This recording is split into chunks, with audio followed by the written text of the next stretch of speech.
സഭയുടെ ആ ഒരു ബാനറിൽ പ്രോ ലൈഫ് സമിതി ആരംഭിച്ചിരിക്കുന്ന ഈ യാത്ര പത്തനംതിട്ടയിലെത്തി. ഈ ഭൂപ്രദേശത്തെ സംബന്ധിച്ച് എനിക്ക് വളരെയേറെ നൊമ്പരമുണ്ട്. ഒരുപക്ഷെ കേരളത്തിലെ 14 ജില്ലകളിൽ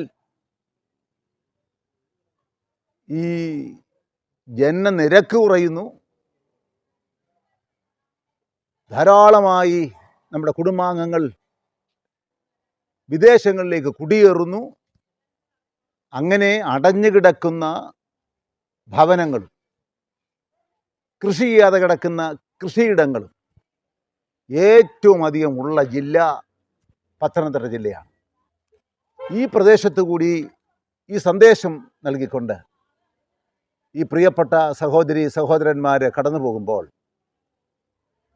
അവരുടെ ശ്രേഷ്ഠമായ ആ സമർപ്പണത്തെ ഹൃദയപൂർവ്വം ഞാൻ അഭിനന്ദിക്കുകയാണ്.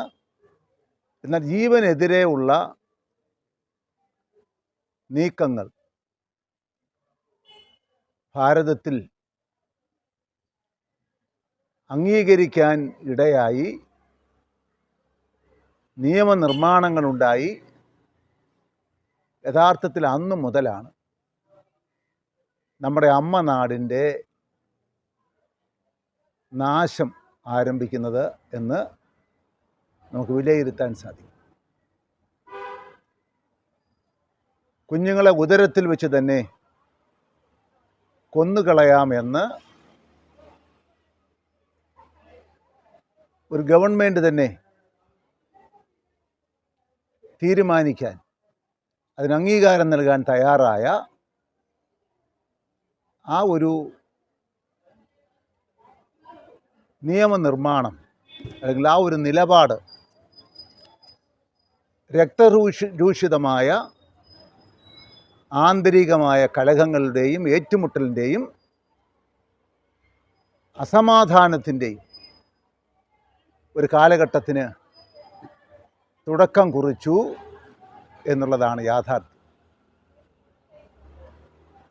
ഒരുപക്ഷെ ഇന്ന് പെയ്തിറങ്ങുന്ന മഴയേക്കാൾ അധികം നിഷ്കളങ്ക രക്തം നമ്മുടെ മണ്ണിൽ ചൊരിയപ്പെട്ടിട്ടുണ്ട് എന്നുള്ളത് നമുക്ക് വിസ്മരിക്കുക സാധ്യമല്ല. ജീവൻ നൽകുന്നത് ദൈവമാണ്. ദൈവം നിശ്ചയിക്കുന്നിടത്തോളം കാലം മനുഷ്യന് ഈ ലോകത്തിൽ ജീവിക്കണം. അവൻ്റെ അവകാശമാണ്. അവനെപ്പറ്റിയുള്ള പദ്ധതികളുണ്ട്. ഈ ജീവജാലങ്ങളുണ്ട്. ജീവജാലങ്ങൾക്ക് ദൈവം തന്നെയാണ് ജീവൻ നൽകിയത്. അപ്പോൾ ജീവനുള്ളതിനെയെല്ലാം സംരക്ഷിക്കാൻ ഉള്ള ഉത്തരവാദിത്വം എന്നാൽ അടിസ്ഥാനപരമായി മനുഷ്യജീവനാണ് പ്രധാനം. കാലം മാറി, ഭീകരത വർദ്ധിച്ചു. മുഖം കാണാതെ ഉദരത്തിൽ വളരുന്ന കൊച്ചുകുഞ്ഞിനെ കൊല്ലാൻ തയ്യാറായ തലമുറ വ്യത്യസ്തമായ തലങ്ങളിൽ പോർമുഖങ്ങൾ തുറക്കാനും മനുഷ്യനെ സംഹരിക്കാനും ഇടയായി തീർന്നു, തയ്യാറായി. മനുഷ്യനിൽ തന്നെ ഭീകരത വളരുന്നതിനുള്ള അടിസ്ഥാനപരമായ കാരണം അതാണ്. അത് എവിടെ നിഷ്കളങ്ക രക്തം ചൊരിയപ്പെടുന്നു അത് ശാപഭൂമിയായി മാറുന്നു എന്നുള്ളതാണ് യാഥാർത്ഥ്യം. അതുകൊണ്ടെന്താണ് ഈ പ്രകൃതി ദുരന്തങ്ങളെ സംബന്ധിച്ചായാലും പലതരത്തിലുള്ള ഏറ്റുമുട്ടലുകളെ സംബന്ധിച്ചായാലും നമ്മെ സംബന്ധിച്ചിടത്തോളം ഈ പ്രകൃതിയിലുണ്ടായിരിക്കുന്ന മാറ്റങ്ങളെ സംബന്ധിച്ചായാലും അതിനൊക്കെ മുഖ്യ കാരണമായി നാം കണ്ടെത്തേണ്ടത് ജീവനെ അവഗണിക്കാനും ജീവന് വില കൽപ്പിക്കാനും തയ്യാറാകാത്ത ഒരു തലമുറ വളർന്നു വന്നു എന്നുള്ളതാണ്. ഈ ഒരു ദുരന്തം ഈ ഒരു കാലഘട്ടം ഏറ്റെടുക്കുകയാണ്. അതിൻ്റെ ഏറ്റവും വലിയ ഭീകരത നാം അനുഭവിക്കുന്ന ഒരു കാലഘട്ടത്തിലൂടെയാണ് കടന്നു പോകുന്നത്. ഭാരതത്തിലെ ക്രൈസ്തവരെ സംബന്ധിച്ചിടത്തോളം, സവിശേഷമായും കേരളത്തിലെ ക്രൈസ്തവരെ സംബന്ധിച്ചിടത്തോളം, ഇവിടെ വംശനാശം സംഭവിക്കാൻ സാധ്യതയുള്ള ആ ഒരു നിലപാടുകളിലൂടെയാണ് കടന്നുപോയിക്കൊണ്ടിരിക്കുന്നത്. നമ്മുടെ കുടുംബങ്ങളൊക്കെ ഛിന്ന ഭിന്നമായിക്കൊണ്ടിരിക്കുന്നു. മനുഷ്യൻ്റെ മുൻഗണനകൾ മാറി. മാതാപിതാക്കൾ, മക്കൾ, സഹോദരങ്ങൾ, എൻ്റെ നാട്, എൻ്റെ തലമുറ, എൻ്റെ സഭ, ആ വികാരങ്ങളൊക്കെ നഷ്ടപ്പെട്ടുകൊണ്ടിരിക്കുന്നു. മറ്റുള്ളവരോട് കരുണ കാണിക്കാനുള്ള ആർദ്രത നഷ്ടപ്പെട്ടു.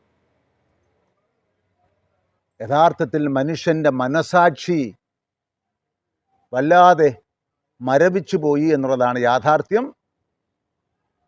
അതിൻ്റെ ആരംഭം എന്ന് പറയുന്നത്, തുടക്കം എന്ന് പറയുന്നത്, അതിൻ്റെ കാരണം എന്ന് പറയുന്നത് യഥാർത്ഥത്തിൽ ദൈവ പദ്ധതിക്ക് വിരുദ്ധമായി മനുഷ്യൻ ജീവൻ്റെ മേൽ കടന്നുകയറ്റം നടത്താൻ തയ്യാറായി എന്നുള്ളത് തന്നെയാണ്. ഒരു തിരിച്ചുവരവ് അനിവാര്യമാണ്. അല്ലെങ്കിൽ കൂടുതൽ ദുരന്തങ്ങളിലേക്കാണ് നാം മാറിക്കൊണ്ടിരിക്കുന്നത്. ജീവനെ മുൻനിർത്തിക്കൊണ്ടുള്ള ഒരു യാത്രയാവണം നമ്മുടെ ഓരോരുത്തരുടെയും ജീവിതം. അത് നമ്മളുടെ കുടുംബമായി നാം നടത്തേണ്ട ഒരു യാത്ര. നമ്മുടെ കുടുംബങ്ങളിൽ നിന്നും ആരംഭിക്കണം. അയൽവക്കക്കാർക്ക് മാതൃകയാകണം. ഈ ഒരു സന്ദേശം മറ്റുള്ളവരിൽ പകർന്നു കൊടുക്കണം.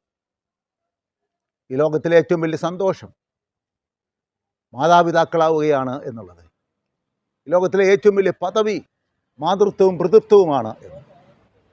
ഈ ലോകത്തിലെ ഏറ്റവും അധികം സന്തോഷവും സമാധാനവും ആ ഒരു ഹൃദയ നിറവും ആത്മീയമായ നിറവും അനുഭവിക്കാൻ സാധിക്കുന്നത് ധാരാളം കുഞ്ഞുങ്ങളുള്ള പങ്കുവെക്കലിൻ്റെ, ബലിജീവിതത്തിൻ്റെ സജീവമായ സാക്ഷ്യമുള്ള കുടുംബങ്ങളിലാണ് ഈ സന്തോഷം കണ്ടെത്താൻ സാധിക്കുന്നത്, ഈ പർദീസാനുഭവം കണ്ടെത്താൻ സാധിക്കുന്നത് എന്നുള്ള ആ ഒരു തിരിച്ചറിവ് നമ്മളുടെ കുടുംബങ്ങൾക്കുണ്ടാകട്ടെ, മാതാപിതാക്കൾക്കുണ്ടാകട്ടെ എന്ന് ആത്മാർത്ഥമായി പ്രാർത്ഥിക്കുകയാണ്. അതുപോലെ തന്നെ യുവദമ്പതികൾ അവരുടെ ജീവിതത്തിൽ അവരുടെ ഉത്തരവാദിത്വം എന്ത് എന്നുള്ള ആ ഒരു തിരിച്ചറിവുണ്ടാവാൻ പരിശുദ്ധാത്മാവ് അവർ നിറയട്ടെ എന്ന് പ്രാർത്ഥിക്കുന്നു. ഈ ലോകത്തിൻ്റെ സമ്പത്തും ഈ ലോകത്തിൻ്റെ സുഖസൗകര്യങ്ങളും ഈ ഭൗതികമായ നന്മകളുമല്ല ഒരു ജീവിതത്തെ സമ്പൂർണ്ണമാക്കുന്നത് എന്നുള്ള ആ ഒരു ബോധ്യം എല്ലാവർക്കും ലഭിക്കാനിടയായിത്തീരട്ടെ എന്ന് പ്രാർത്ഥിക്കുന്നു. ഈ യാത്ര അവസാനിക്കുമ്പോൾ നമ്മളുടെ ഭരണസിരാകേന്ദ്രം, ആ സിരാകേന്ദ്രത്തിൽ ഈ പ്രിയപ്പെട്ട സഹോദരി സഹോദരന്മാർ ഉയർത്തുന്ന ആ പ്രാർത്ഥനകളും അവരുടെ നിലവിളിയും, സഭയുടെ പേരിൽ നടത്തുന്ന ആ ഒരു നിലവിളിയും ആ ഭരണസിരാകേന്ദ്രങ്ങളെ സ്പർശിക്കാൻ ഇടയായിത്തീരട്ടെ, സ്വർഗം ഇടപെടട്ടെ എന്ന് ഈ അവസരത്തിൽ ആത്മാർത്ഥമായി പ്രാർത്ഥിക്കുന്നു. സഭാസ്നേഹത്തിൽ പ്രേരിതരായി ജീവൻ്റെ സുവിശേഷകരായി ഈ ത്യാഗമേറ്റെടുത്ത് യാത്ര ചെയ്യുന്ന ഈ ടീമംഗങ്ങൾ ഓരോരുത്തരെയും സഭയുടെ പേരിൽ ആത്മാർത്ഥമായി അഭിനന്ദിക്കുന്നു.